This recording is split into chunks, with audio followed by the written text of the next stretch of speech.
Seja muito bem-vindo, seja bem-vinda a esse atendimento, a essa gravação, a esta aula sobre a Divina Misericórdia. O atendimento de hoje ele vai ser dividido em 2 vídeos. A primeira gravação, ela é uma gravação mais num sentido assim de instrução, de explicação, uma aula, onde eu quero trazer a você aqui uma explicação sobre o que é a misericórdia, explicar um pouquinho sobre este domingo da misericórdia.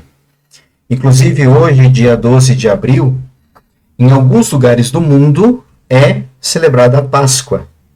Aqui no Brasil nós celebramos a Páscoa no domingo passado e em alguns lugares do mundo, principalmente no Oriente, a Páscoa é celebrada na data de hoje. Existe uma diferença de calendários, na contagem dos calendários, de poucos dias, que dá então essa diferença. O ano passado, por exemplo, foi um dos poucos anos que a Páscoa foi celebrada no Oriente e no Ocidente na mesma data. Tá? Bom, enfim, mesmo com datas diferentes, a intenção é a mesma. E hoje, domingo da misericórdia, um dia muito especial, e eu acho que não existia um dia melhor para nós refletirmos, estudarmos e entendermos o que é a misericórdia de Deus. Então, que bom que você aceitou esse convite, veio participar desse atendimento coletivo e agora, nessa gravação, você está aqui recebendo algumas informações, algumas instruções, está tendo acesso a esse conhecimento sobre a misericórdia divina. E a misericórdia de Deus é algo que já é comentado, falado, não só pelo cristianismo, mas por outras religiões também, até muito antes da religião cristã ela existir. E algumas interpretações nós temos sobre a misericórdia de Deus. O que eu quero trazer hoje a você aqui é um conceito, uma explicação muito profunda, independente das questões religiosas, das questões de crenças, das questões, inclusive das doutrinas que se fala sobre a misericórdia divina. E eu gostaria de começar falando sobre esse tema, apresentando a você, principalmente para nós ocidentais, o que se tornou, digamos assim, um mapa para nós entendermos a misericórdia divina, que é o Diário de Santa Faustina. O Diário de Santa Faustina é um livro, que eu já vou te explicar com mais detalhes, que foram reunidos aqui cadernos, que até então, quem tinha conhecimento desses cadernos eram apenas os confessores e as pessoas que acompanharam esta freira, esta religiosa, né? Que então começou a ter essas visões místicas de Jesus misericordioso. E antes de eu entrar profundamente no tema, eu quero explicar a você que o Diário de Santa Faustina, que é um livro base para nós entendermos a misericórdia de Deus, junto com outros tantos textos, livros, inclusive livros sagrados, para entendermos a misericórdia de Deus, o Diário de Faustina ele é uma experiência mística. E o que é uma experiência mística? E o que é essa experiência dessas pessoas que têm esse contato com o espiritual? Primeiro de tudo, eu quero que você entenda que não há nada de diferente, não há nada de especial em Faustina. Ela era uma pessoa como eu, como você, com dificuldades, com medos, com inseguranças, com uma série de situações inseridas numa cultura, em um momento da história e assim por diante. Mas o que havia de diferente nesta pessoa era a forma como ela se entregava com aquela experiência. Eu dizia há poucos dias atrás para um cliente em consulta, numa situação que ele pediu uma orientação, que muitas vezes nós oramos, nós rezamos, lemos a Bíblia, lemos outros textos sagrados e assim por diante. Temos inclusive uma vida espiritual, uma vida de fé muito intensa. Mas muitas vezes isso é algo externo. Os místicos, qual é a diferença de um místico para uma pessoa comum, digamos assim, que está passando lá na rua agora? É a experiência e é a doação que se dão para aquela experiência. Não foi só Faustina, na história da igreja cristã, que teve essa entrega. Nós temos muitos exemplos, por exemplo, o livro Ensino Jesus. É um sacerdote que ele tem visões de Jesus e é um ensinamento, ele recebe um ensinamento direto do Cristo. É um livro fantástico, né, que inclusive eu recomendo as pessoas a lerem. Os diários de Madre Teresa de Calcutá, se nós sairmos um pouquinho do cristianismo, as experiências místicas dos Brahmas, que originaram os Vedas, os textos sagrados dos monges tibetanos, por exemplo, daquele que ficou conhecido como Buda, coisas profundas que tem ali. Inclusive, é uma das primeiras vezes que se ouve falar sobre a energia crística. E Buda não era cristão. Inclusive, o que depois se vem a entender e conhecer como cristianismo vem tempos depois, até do início dessas religiões orientais, que são muito mais antigas que o cristianismo. Então, a experiência mística é algo assim que todos nós podemos ter. Na igreja cristã nós tivemos exemplos assim fantásticos. Por exemplo, Santa Teresa, Padre Pio, Francisco de Assis, que conversa com o Cristo na cruz. Está até hoje lá em Assis, na igreja do despojamento, a cruz que o Cristo conversou com Jesus, com Francisco. Então, as experiências místicas, elas fazem parte da vida das comunidades religiosas, da igreja, de tantas outras expressões também. Inclusive, fora da igreja cristã mais conhecida, católica, tem muitas experiências místicas. O avivamento que teve, por exemplo, no início do século XX, ali por 1907, 1908, um avivamento muito forte que teve, que ali deu inclusive origem ao movimento neopentecostal, que hoje é um dos movimentos cristãos que mais cresce a nível de mundo. Tantas igrejas neopentecostais. E foi uma experiência mística daquelas pessoas que se reuniram para fazer um culto dentro da casa de uma pessoa, e aquilo durou anos, aquele culto. Não parava, aquelas pessoas não paravam de ter ali todos esses contatos e essa espiritualidade. Então, a experiência mística, ela não é propriedade de uma igreja, de uma religião, tá? Se você lê o Bhagavad Gita, por exemplo, que é um texto indiano, ali nós temos uma experiência mística de alguém que tem um contato com uma divindade e traz toda uma informação e uma explicação do que é e como se relacionar com esse Deus. Por isso que nós precisamos também entender, e se você já leu o Diário de Faustina, ou se você pretende um dia ler, eu recomendo que você leia, independente de você ser católico ou não.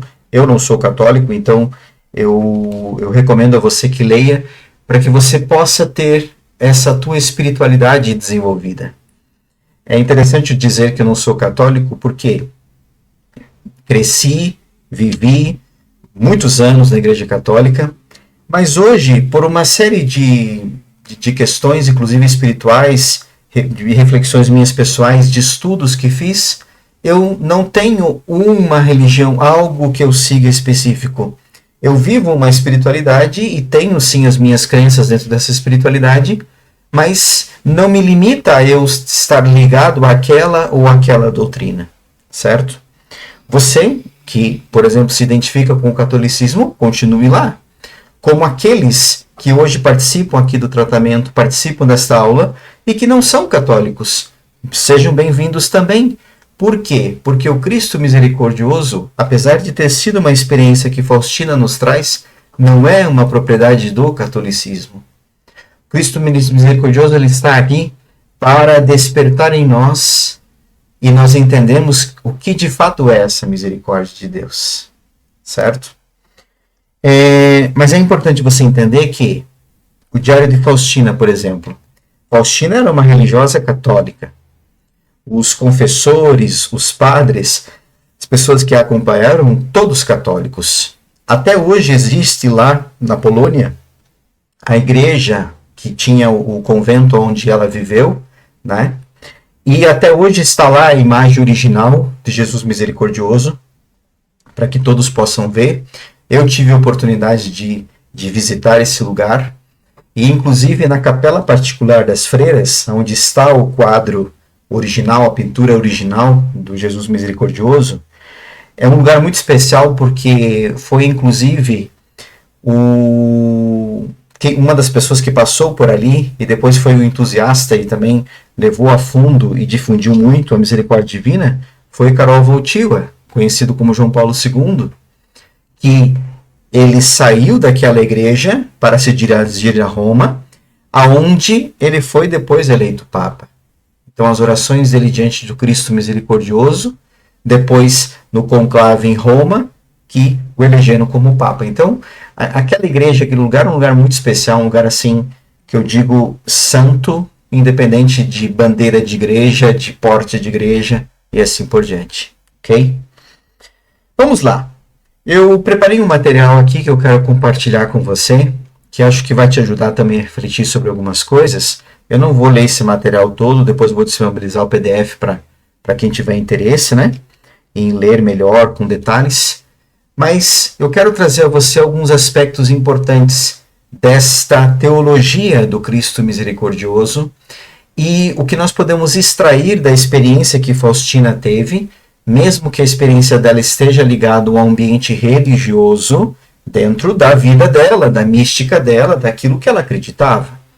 Então nós não podemos desconsiderar as visões de Faustina por ela estar trazendo a nós uma visão religiosa dentro de uma igreja. Inclusive a própria Igreja Cristã Católica demorou muito para aprovar e permitir que os cadernos de Faustina fossem divulgados e fossem impressos.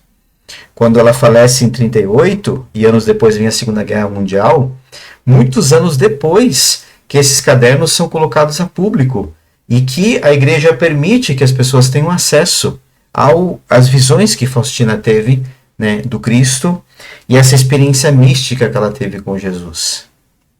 E você também pode ter essa experiência. Entenda que todos nós somos chamados a viver essa vida espiritual profunda. E todos nós somos chamados a viver essa vida mística. Isto não é uma propriedade de uma igreja, isso não é... Você não precisa ter dons especiais para isso, certo? E eu não tenho tempo nesse vídeo, né, e não é também aqui o objetivo, de explicar a você o que é que aconteceu com Faustina. Mas Faustina, ela teve momentos onde ela ouvia o Cristo, ou seja, eram alocuções, isso é um termo que se chama, e em alguns momentos, inclusive, ela teve visões, ou seja, ela usou inclusive a mediunidade dela, o discernimento de espíritos que ela tinha como dom espiritual, para trazer esse Cristo misericordioso e nos trazer esse conhecimento tão profundo. Deixa eu compartilhar com você então a tela, e aqui vai ter algumas informações, algumas coisas eu vou passar batido, depois você pode ter a oportunidade de ler posteriormente, mas tenho certeza que vai te ajudar muito a, assim, se conectar com essa energia profunda e entender melhor tudo isso. Vamos lá. Aqui, então, eu trago a você um pouquinho, né, sobre essa essência mística de Faustina com o Cristo, certo? E é basicamente o que eu já trouxe a você. Fala um pouco da onde foi encontrado esses materiais, tá? Como é que era o contexto da Polônia na época de Faustina. Inclusive, Faustina, ela sofreu muito porque ela vinha de uma família pobre, ela teve pouca instrução formal, então é depois dentro do convento que ela consegue ter mais contato com assim uma instrução mais formal. Ela trabalha inclusive como empregada doméstica para que ela pudesse juntar o dinheiro para entrar no convento, porque ela não tinha o valor, a família dela não tinha o valor que as freiras pediam, né, para poder comprar, digamos assim, a entrada dela no convento. Isso era uma prática que na época tinha e que infelizmente isso ainda existe até hoje em algumas congregações religiosas, infelizmente, mas muitas congregações religiosas já mudaram essa visão, né? E dentro da vida religiosa, dentro dos monastérios que ela passou, dos conventos que ela passou, Faustina foi muito perseguida. Ela tinha a desconfiança dos superiores dela, que questionavam essas experiências místicas dela. Ela foi muitas vezes silenciada, foi imposto esse silêncio, né? E ela mesma tinha dúvidas espirituais profundas, tá? Inclusive ela cita, ela fala muito, né, sobre as noites escuras da alma, que, parafraseando e trazendo um pouco a reflexão de Teresa, e Faustina, se você é uma pessoa que sofre inveja na sua vida, você não imagina o que esta irmã Faustina sofreu. As invejas, as tensões com outras religiosas que muitas vezes não tinham nenhum contato e não tinham uma vida devota, uma vida espiritual intensa e profunda, e nunca tiveram essas experiências místicas com Cristo, e ficavam muitas vezes questionando, duvidando, né, das experiências que ela tinha, e pior que isso, ficavam também assim prejudicando Faustina. Então ela sofreu muito, foi uma mulher que sofreu muito, né, por tudo isso.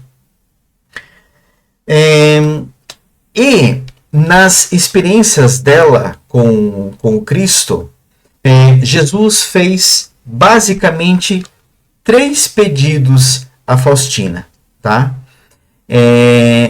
Uma das questões era que ela difundisse então a misericórdia dele.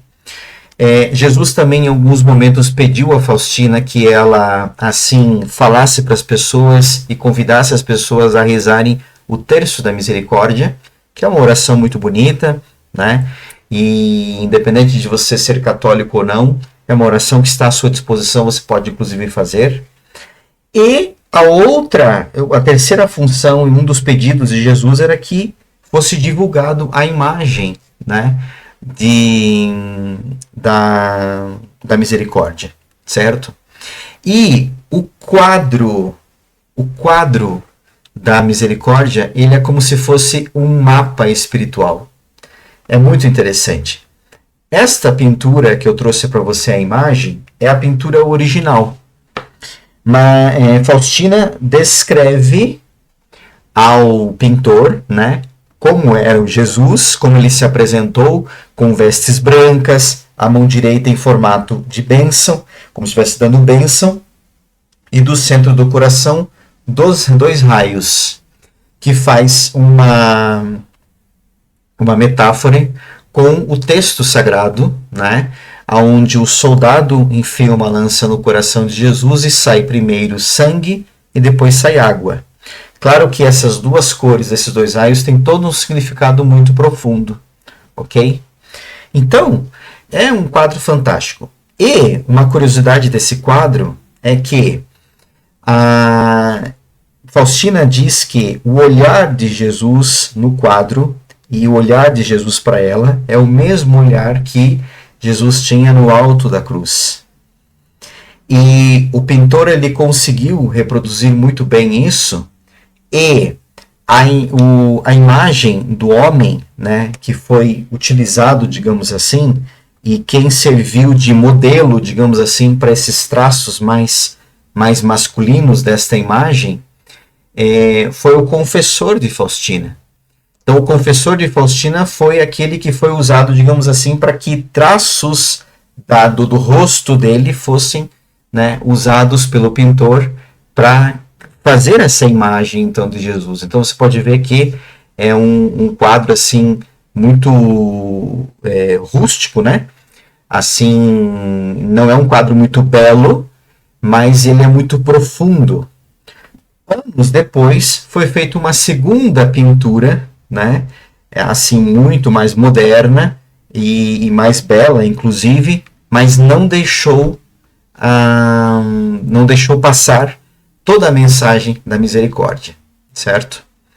E esta frase, Jesus, eu confio em vós, aqui nós temos uma chave espiritual fantástica.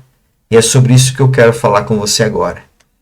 Então, aqui no PDF tem a composição da imagem, né? O raio vermelho, o raio branco e assim por diante. E as dimensões espirituais e energéticas da experiência de Faustina com o Cristo misericordioso. O raio vermelho, ele está associado à energia vital, às emoções, ao corpo, ao coração humano.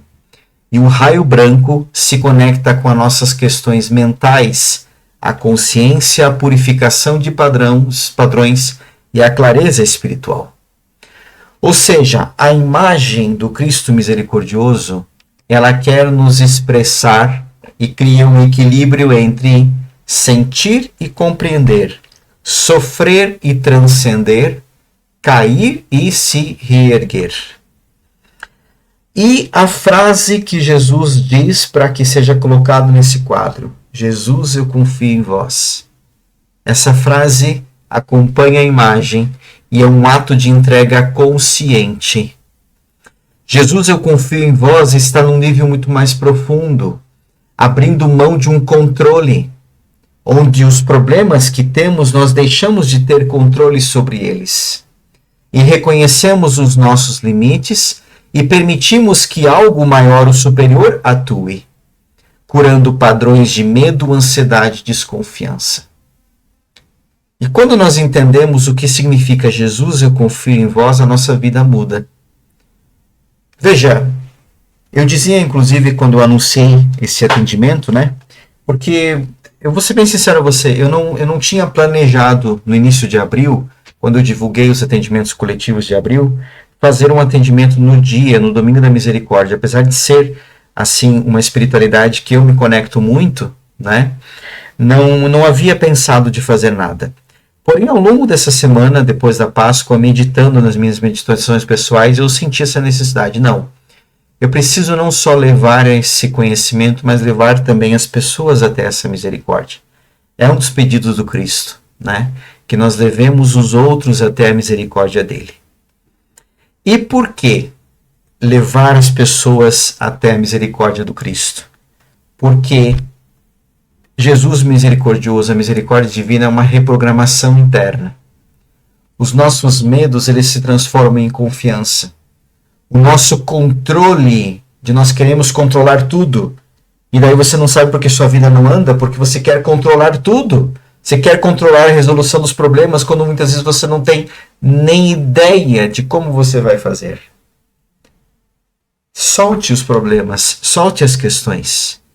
Uma entrega inteligente. E quando nós deixamos as culpas de lado e acolhemos essa misericórdia do Cristo. Uma outra coisa muito importante das experiências místicas de Faustina, e com todo um estudo que pode ser feito não só das experiências dela, mas sobre o Jesus misericordioso, é que a confiança em Deus, a confiança na misericórdia, ela não é algo passivo, onde nós deixamos que as coisas aconteçam e não fazemos absolutamente nada. Ah não, eu confio em Jesus e agora Jesus que se vire para resolver. Não é bem assim. Não é deixar tudo ou se anular, mas sim agir enquanto internamente se está alinhando com uma inteligência maior.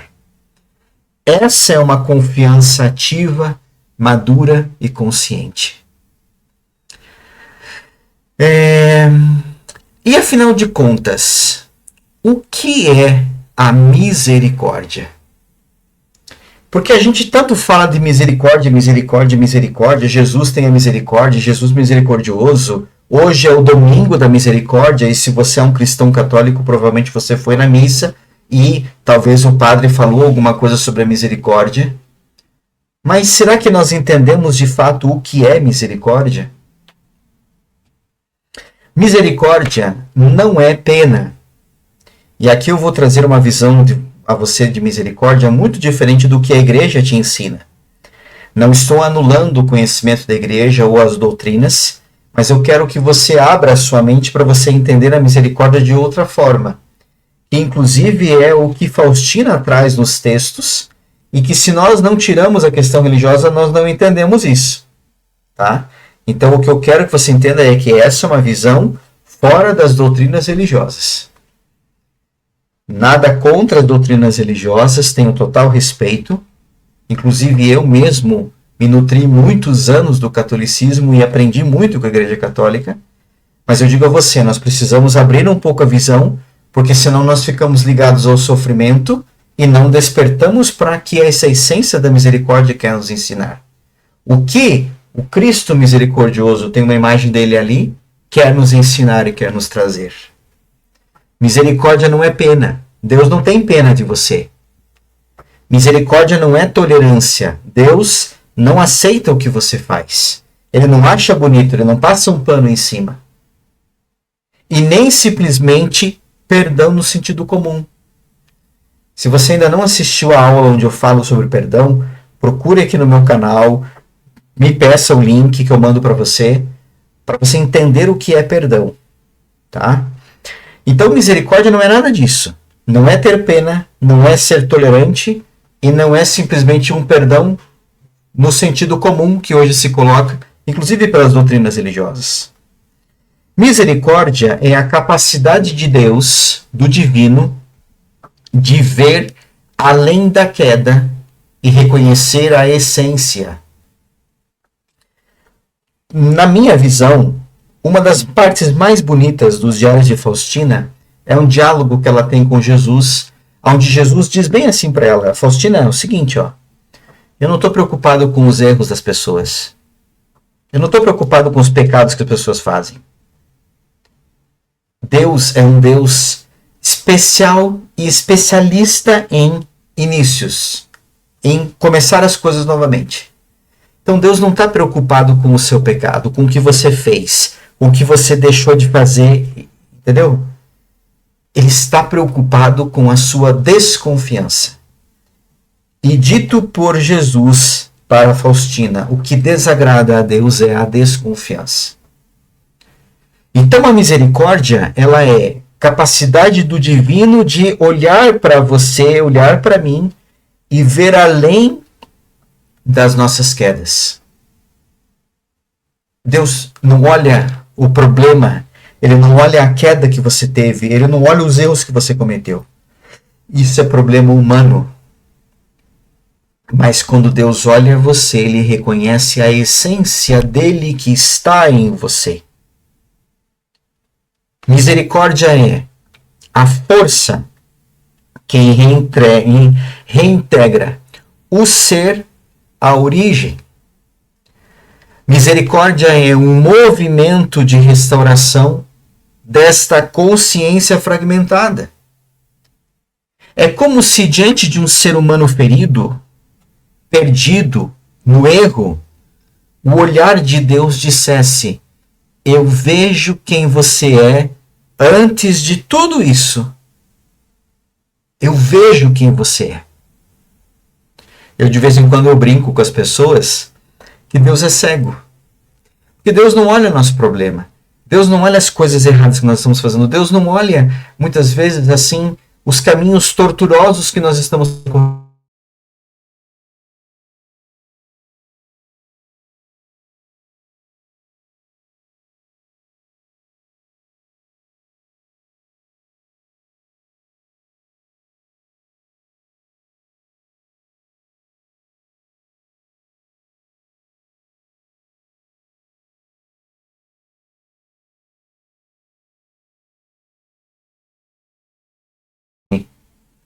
E quando Deus olha você, ele olha além daquilo que você fez, deixou de fazer. Ele olha a sua essência. Misericórdia, então, é um retorno à origem, um redirecionamento de caminho, um alívio de carga interna, uma transmutação de padrão denso, uma reintegração da sua consciência ao eixo original. E o ponto central para que a misericórdia de Deus haja é a nossa consciência. Olha que coisa louca. E eu acho que você nunca ouviu isso da boca de um religioso, de um padre, de alguém que esteja lá num púlpito com um microfone na mão. O ponto do agir da misericórdia de Deus é na nossa consciência. O erro humano não é apenas moral, é um estado de inconsciência. Nós não somos conscientes de que nós somos. Nós não somos conscientes do poder que nós temos. Nós não somos conscientes muitas vezes de um Deus, que muitas vezes dizemos que somos imagens dele, mas não conseguimos viver isso na nossa vida. E isso é um estado de inconsciência. Então, a misericórdia divina, ela age na nossa consciência. Quando nós não temos consciência, existe a repetição, a queda e a dor. E quando há consciência, quando a misericórdia de Deus invade a nossa consciência, nós começamos um processo de retorno. Você deve conhecer a parábola do filho pródigo. Os dois irmãos lá, que um pede a parte dele, a herança, ele vai viver um mundão, gasta tudo, e quando ele está lá comendo, né, a lavagem dos porcos, ele vem à tina. Ele volta à memória dele tudo que tem na casa do pai. E o que acontece ali? Um processo de retorno. Ele lembra quem ele é. Eu sou filho do dono, eu sou filho de um cara rico. Por que eu estou aqui me sujeitando, mesmo que eu tenha cometido muitos erros, a comer a comida dos porcos? Isso é misericórdia de Deus. Deus, ele, a todo momento, ele está dizendo para nós assim: lembre-se quem você é, lembre-se quem você é, lembre-se quem você é. E quando nós iniciamos esse retorno para ele, a nossa vida muda. Porque a gente lembra de quem nós somos filho. Nós lembramos de onde nós viemos. Tem o texto de Apocalipse 2 que fala: nós lembramos e retornamos ao primeiro amor. Quando nós temos esse primeiro contato, esse primeiro relacionamento com Deus. E, nesse processo de misericórdia, por que a Deus não agrada a desconfiança? Porque a desconfiança bloqueia tudo. E bloqueia, inclusive, a misericórdia de Deus. A desconfiança é o maior bloqueio porque ela impede o fluxo dessa força. Se a misericórdia é um campo vivo, a confiança é o que permite nós acessarmos esse campo vivo. Sem confiança em Deus, o campo não é ativado. A consciência permanece fechada. E nós, pessoas, continuamos presos à nossa própria narrativa de culpa. Outro dia eu fiz uma canalização espiritual para uma pessoa que me pediu. Eu digo para vocês que eu até fiquei com medo de mandar aquela canalização para a pessoa. Porque ali foi porrada em cima de porrada. E a espiritualidade disse, e eu repeti para essa pessoa, que ela tem que parar de se achar vítima. Ela precisa se mexer. Ou seja, a misericórdia de Deus trabalha numa ideia de que nós não somos mais culpados e nós não podemos ficar naquela coisa de vitimismo. Ó céus, ó vida, meu pai não me ama, minha mãe não gosta de mim, as pessoas do meu trabalho me odeiam, todo mundo me abandonou. E daí? Essa narrativa de culpa, ela é uma prova da desconfiança que nós temos do poder de Deus agir na nossa vida, na nossa consciência de nós fazermos o que devemos fazer. Então a misericórdia de Deus, ela atua principalmente nisso. Jesus, eu confio em vós, é uma chave espiritual. Mas eu tenho que fazer a minha parte, porque eu confio na misericórdia dele e na transformação interna que eu estou tendo na minha vida, porque ele olha para mim e diz: lembre-se quem você é. Isso é misericórdia. Deus não tem pena de você. Deus não te acha um coitadinho. Deus não está preocupado e Deus não tem pena das coisas que você sofreu. Quando você não entender isso, você vai ser uma vítima e você vai continuar sendo, dominado pelas religiões e nunca vai conseguir despertar e sair deste nível de domínio. Por quê? Porque a misericórdia divina, ela é uma inteligência universal de restauração de algo que está dentro e que precisa ser desperto e colocado para fora. E a misericórdia divina, ela busca reintegrar todas as partes do nosso ser ao nosso centro original. O encontro com a figura do Cristo misericordioso é um encontro com o centro da própria consciência, o núcleo divino interno, a presença que observa, acolhe e transforma. Olha a imagem do Cristo. Olha a imagem do Cristo. Eu fiz questão de colocar o quadro bem na altura dos meus olhos, porque quando eu estou fazendo as minhas orações, eu fico olho a olho com ele. Isso transforma qualquer pessoa. Isso transforma qualquer pessoa.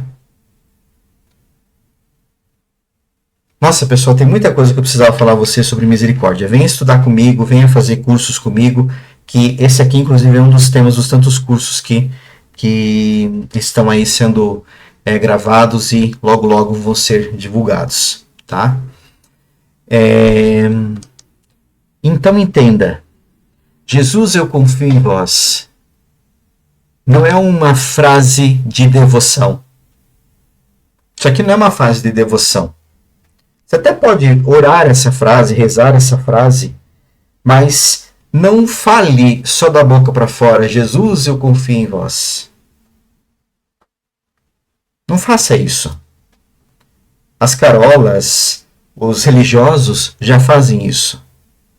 Mas mude e venha e não interprete apenas Jesus, eu confio em vós com uma visão de devoção, mas com uma chave de iniciação de um processo de abertura, rendição e alinhamento. Jesus, eu confio em vós, é a mesma coisa de você dizer, eu permito ser reordenado por essa verdade maior que habita dentro de mim.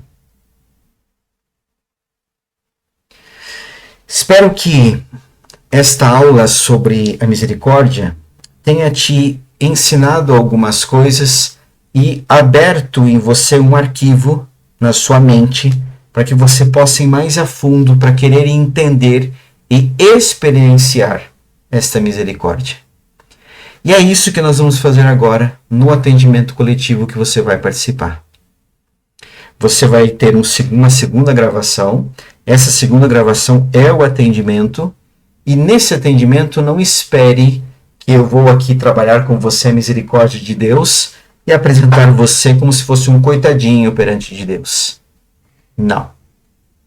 O Jesus misericordioso, ele não nos trata como coitados.